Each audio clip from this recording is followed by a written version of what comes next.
Hi there guys, welcome to another Ross Perry Productions video. In this video I'm going to show you how to Hi there guys, welcome to another Ross Perry Productions video. In this video I'm going to show you how to turn off the passenger airbag on a 2022 Isuzu MU-X. Now you may want to do this if you actually want to put your baby up front in their baby seat, which is not recommended, but I know that some people do it. So I'll show you how to do this anyway. So first off, we're going to come over the passenger side and open up the door fully. You're going to need to take this portion out of the key by operating that switch there. Sorry, I can't do it with one hand.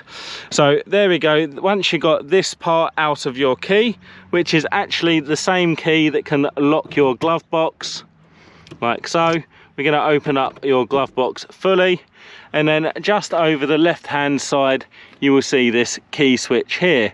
So my airbag is currently on, but what I'm going to do is put my key into the switch, turn it to off, and actually pull your key out on off. Now it is actually sprung back to on, so you will actually feel some pressure there. So now your airbag is off, and you could actually put a baby seat on the seat if you chose to do so. So to turn it back on, we're just going to do exactly the same, but in reverse, and as you'll see, it's sprung and it just turned the key straight back round. So there we go, that's how easy it is to turn on and off your passenger airbag on a 2022 Isuzu MU-X. If you found that video helpful, please go ahead, give me the thumbs up, leave me a comment down below, check out some of my other videos and subscribe to my channel.